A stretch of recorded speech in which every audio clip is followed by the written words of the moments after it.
एक समय की बात है। एक युवक गहरे तनाव और निराशा में डूबा हुआ था। घर परिवार की समस्याओं और आर्थिक तंगी से जूझते हुए वह इतना थक चुका था कि उसने जीवन से हार मानने का निर्णय ले लिया। कोरोना महामारी के कारण बीते 4 वर्षों में बहुत से लोगों का जीवन पूरी तरह बदल गया था। किसी ने अपने प्रियजनों को खो दिया, किसी की नौकरी चली गई तो किसी का व्यवसाय खत्म हो गया। इन परिस्थितियों ने उस युवक को भी तोड़ दिया था। एक दिन वह युवक अपनी समस्याओं से हार मानकर घर से निकल पड़ा। चलते चलते वह एक घने जंगल में पहुंच गया। जंगल के शांत वातावरण में भी उसे कोई राहत नहीं मिली। वह गहरे विचारों में डूबा हुआ आगे बढ़ता रहा। तभी उसे जंगल में एक छोटी सी झोपड़ी दिखाई दी। युवक को जिज्ञासा हुई कि इस घने जंगल में कौन रहता है। वह झोपड़ी की ओर बढ़ा।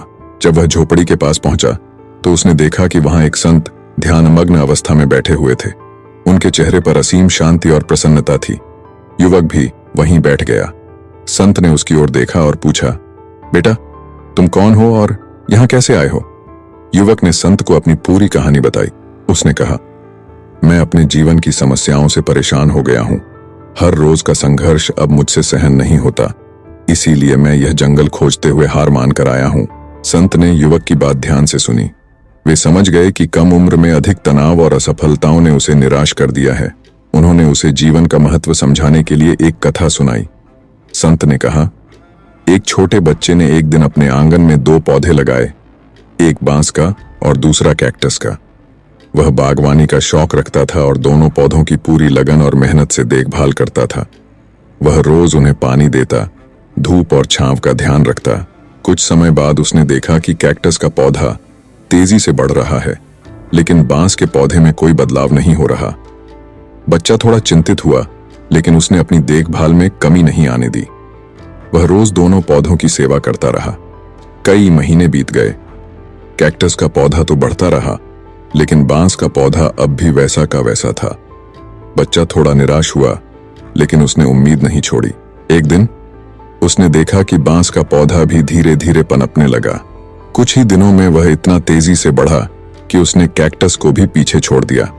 संत ने आगे समझाया, बेटा, बांस का पौधा शुरुआत में अपनी जड़ें मजबूत कर रहा था।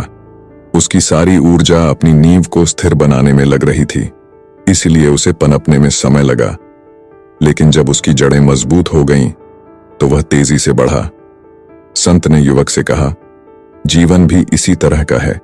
हमें 2 बातें हमेशा याद रखनी चाहिए। नंबर 1, हालात चाहे जैसे भी हों, सकारात्मकता और धैर्य कभी नहीं छोड़ना चाहिए। नंबर 2, पहले अपनी जड़ें मजबूत करनी चाहिए। अगर हमारा आधार मजबूत होगा तो हमारा विकास भी स्थायी और तेज होगा। समस्याएं जीवन का हिस्सा हैं।